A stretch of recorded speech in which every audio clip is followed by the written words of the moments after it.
¿Qué tal, queridos amigos? Muy buenos días, los saludo contento, estamos iniciando ya semanita y yo estoy seguro que a nadie le gusta fracasar en la vida.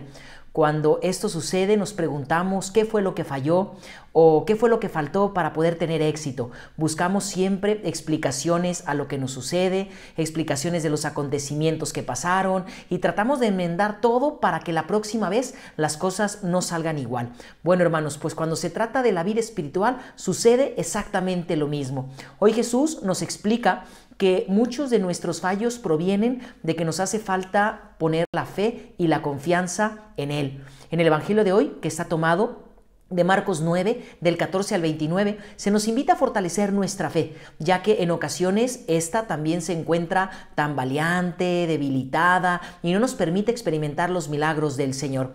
Vemos que Jesús, después de bajar del monte de la transfiguración, se encontró con un joven enfermo de epilepsia y que aparte era sordomudo. El Señor lo cura y con ello nos demuestra que Dios nos da una tremenda lección de la importancia de la fe y de la oración en la vida del cristiano. Aquí Jesús se nos revela como aquel que quiere sanar todas nuestras enfermedades y como el que tiene el poder para hacerlo. Y no solamente el poder para sanar nuestras enfermedades, sino que se nos deja ver como aquel que tiene también poder sobre el demonio. Es importante ver, queridos hermanos, que en el Evangelio se nos narra cómo los discípulos de Jesús no pudieron sanar a aquel joven que se encontraba enfermo, y entonces la gente, cuando vio a Jesús, pues corrieron a pedirle que le sanara porque sus discípulos no habían podido.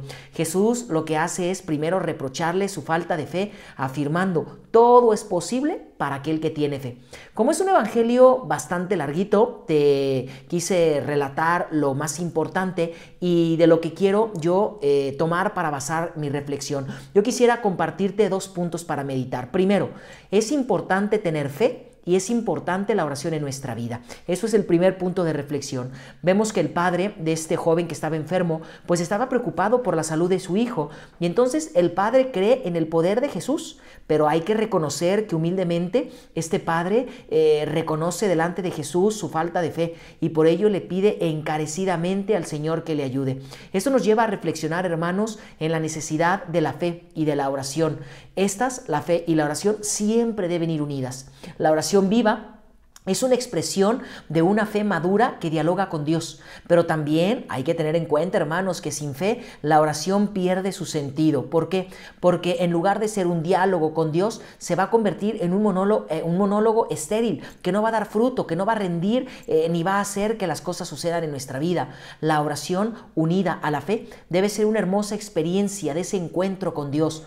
Cuando falta la fe, por supuesto que la oración se convierte en una acción utilitarista de Dios. Voy y le digo a Dios, a la oración, cómo es lo que quiero que me resuelva la vida, qué es lo que quiero que me dé, le voy a decir cómo me resuelva mis problemas, y entonces yo estaría solamente utilizando a Dios.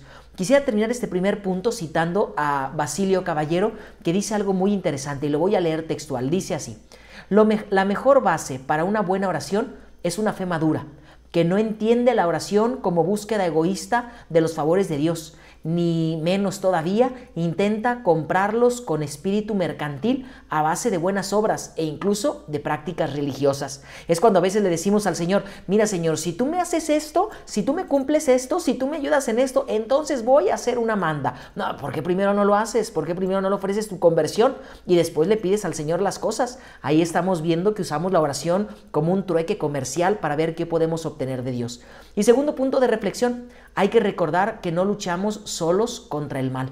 Cuando nos empeñamos en resolver nuestros problemas de una manera egoísta, es decir, cuando pensamos que la fuerza proviene de uno mismo, cuando luchamos contra el mal únicamente con las fuerzas que salen de nosotros, cuidado, porque siempre vamos a fracasar, ya que nuestra lucha solamente puede ser eficaz cuando se basa en Dios. Únicamente puede basarse nuestra fe en Dios y en la unión que tengamos con Él a través de la oración.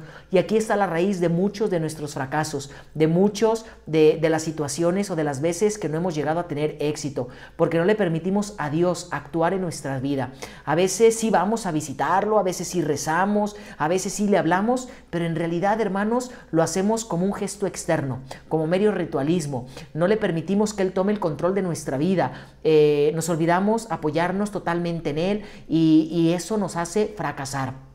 Cuando los discípulos le preguntaron a Jesús por qué ellos no habían podido hacer lo que sucedió, por qué ellos no habían podido obrar el milagro, Jesús le dijo: esta clase de demonios no sale sino a fuerza de oración y de ayuno.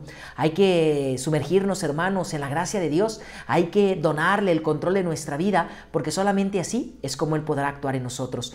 Hay que iniciar esta semana con esa firme decisión de soltarle el control a Dios. No podemos nosotros llevar nuestra vida a donde nuestra soberbia, nuestro egoísmo quiera. Hay que dejarle a Dios que Él haga con nosotros lo que Él quiera. Que la bendición de Dios Todopoderoso, que es Padre, Hijo y Espíritu Santo, descienda sobre ustedes y permanezca para siempre. Amén. Que Dios les bendiga, hermanos, y nos vemos mañana para compartir el mejor desayuno, que siempre es la palabra del Señor. Que Dios les bendiga. Pidan por mí.